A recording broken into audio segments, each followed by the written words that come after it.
Salut tout le monde! Avant de commencer, j'aimerais dire que cet épisode est sponsorisé par mes parents. C'est vraiment chouette d'avoir des parents. On s'en parle un peu après le petit vidéo, ok? Bye! Mes très chers camarades, bien le bonjour! Ok, aujourd'hui, comme le titre l'indique, on va parler de la pointe du Marigot et les hauts fonds mystérieux qui, depuis un bon moment, m'intriguent. Ces hauts fonds-là, ça se dit très mal, ça a pas l'air vrai, ça a l'air d'être fait de main d'homme. Puis, j'ai jamais trouvé la réponse, là. C'est depuis le mois de juillet que je me pose la question seulement. Puis, enfin, j'ai eu une réponse, fait que allons-y, l'histoire commence comme ça. Vous savez peut-être, dans les années 60, à Montréal, on construit beaucoup de choses, dont le site de l'Expo 67. C'est ce qu'on regarde actuellement. Ça, c'est l'île Sainte-Hélène qu'on agrandit. Ben oui, c'était complètement démentiel. Et un peu en même temps, on creusait ici la voie maritime du Saint-Laurent. C'est complètement fou. On voit ici sur ce billet de Roger Laroche que les laboratoires hydrologiques LaSalle confirment que le lit du fleuve Saint-Laurent renferme assez de sédiments pour couvrir l'ensemble des besoins en remblai. Qu'est-ce que ça veut dire? On va utiliser les fonds marins pour agrandir l'île, telle qu'on le voit ici. On commence donc par construire des immenses digues. C'est absolument immense. Et on voit les dragues ici, là. Ce sont des dragues puissantes qu'on voit ici, là, qui vont aller chercher le fond marin pour compléter l'île Notre-Dame, puis l'île Sainte-Hélène. En fait, Notre-Dame, on part de quasiment rien. C'est une île presque toute artificielle. Puis là, la pointe du Marigot, c'est vraiment pas loin de ce secteur-là. Regardez ici, c'est là, Longueuil. Puis regardez, j'ai trouvé ce bout de texte-là. Qu'est-ce que ça raconte? C'est durant les travaux d'Expo 67 qu'on a remblayé les terrains se trouvant sur la rive sud de Montréal, aux abords de la voie maritime du Saint-Laurent et de la pointe de Longueuil. Puis ça, la pointe de Longueuil, c'est à côté de la pointe du Marigot. Puis peut-être dans ce cas-là, on englobe les deux. Ces sites ont été utilisés afin d'accueillir le tracé de l'autoroute 20. Voilà, l'autoroute 20, c'est quoi? Là, dans ce coin-là, ce bout de tracé-là en face de Longueuil, c'est aussi la 132. On le voit ici en 66, c'est au départ la route 3 qu'on a agrandi. Puis ça parle bien de terrassement de la route 3 en 66.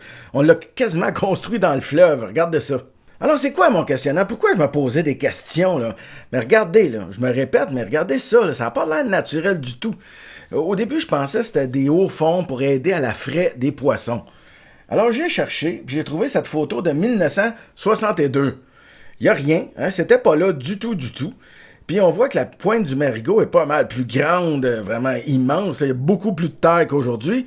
Et deux, on voit la route 3 qui est tout petite. À ce moment-là, c'est une petite route de campagne bien ordinaire. Dès qu'on arrive en 64, il arrive de quoi de bizarre, exactement ici. C'est quoi ça? C'est quoi ça?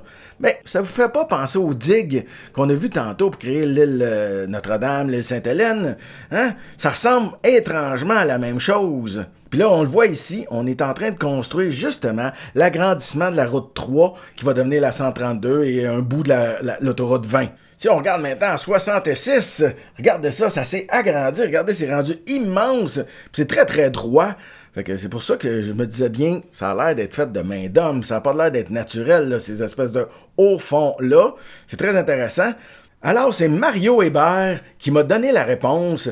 D'après lui, c'est une carrière. Justement, on allait chercher les fonds marins pour remblayer sous la future 132 parce que elle s'est construite directement dans le fleuve, finalement. On avait besoin beaucoup de terre, de roches, de remblais pour justement la construire pratiquement dans le fleuve. Puis, il me dit qu'il y a une zone ici qui est quasiment 30 pieds de profond. C'est assez impressionnant. Alors, ce qu'on voit ici, théoriquement, ce sont des digues pour aider le dragage à l'intérieur ici. On a sûrement essayé de faire une genre de cale sèche, plus ou moins sèche, pour aider le travail, pour aller chercher le matériel, puis l'amener ici pour remblayer sous la 132, hein, pour qu'elle soit bien droite, bien large, pratiquement conçue dans le fleuve. C'est ça la théorie. Ben oui, c'est juste en 87 qu'on a commencé à aménager ce petit bout de terrain ici, là. Puis faire passer un super gros tuyau vers l'usine d'épuration de l'île Charon. Ben oui, avant, je ne sais pas où c'est qui envoyait l'eau sale. Oh là là! Ça a été inauguré en 88. On le voit ici, une fenêtre sur le fleuve. À Longueuil, on le voit, le cycliste, il est pas mal tout seul à côté de la 132. Ces aménagements, ils ont été améliorés depuis ce temps-là. Ils ont été changés parce que c'est quand même loin, 88. Il y a bien des choses qui ont pourri là-dedans. Mais c'est de là que, enfin, on a mis les sous pour aménager ça, pour avoir accès à la pointe du Marigot. Puis il y a eu des plantations aussi à la pointe du Marigot, c'est assez évident, là. Tu sais, ça a été replanté, on a remis du remblai qu'on avait enlevé dans les années 60. C'est un peu débile, pareil. Puis côté écologique, c'était pas trop fort, hein, on va se le dire. Dans ce temps-là, les années 60, l'écologie, là... J'ai une photo ici que j'ai pris de la pointe du Marigot, puis regardez comme il faut, au centre, vous voyez, il y a un pêcheur, on dirait qu'il est au centre du fleuve, mais non, il y a les deux pieds sur un haut fond, c'est quand même magnifique. On regarde aussi, encore une fois, des images que j'ai tournées là l'année dernière, puis l'autre année avant. C'est quand même un très beau site, mais il y a par contre beaucoup d'herbe à puce. Faites attention, apprenez à la reconnaître. C'est une plante indigène qui a un système racinaire puissant qui tient bien les berges. C'est pour ça qu'elle est là. Ah oui, puis Mario Hébert m'indique aussi qu'il y a d'autres fosses dans le coin là, de l'autoroute Bonaventure, en face des studios Melz, à peu près 80 pieds. Ouais, wow, quand même profond. Il y a d'autres fosses comme ça dans le coin des carrières, là, on va dire, là, à des anciennes cales sèches qu'on a été creuser la pierre, dans le coin du port de plaisance de la Ronde aussi. Mais ça, c'est assez évident parce que quand on a commencé à agrandir l'île Sainte-Hélène, comme vous le voyez, hein, on a été prendre la roche juste à côté. Je vous montre une photo.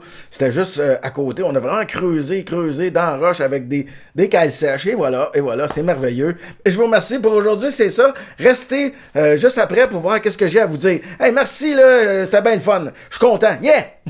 Alors oui, faites comme mes parents, faites comme ma blonde, faites comme Big Ben qui m'offre des cadeaux des fois. Financez mes recherches historiques. Oui, mesdames et messieurs.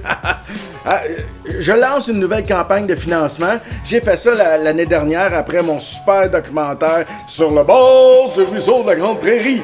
J'ai passé le chapeau comme ça, hein, puis ça a bien été.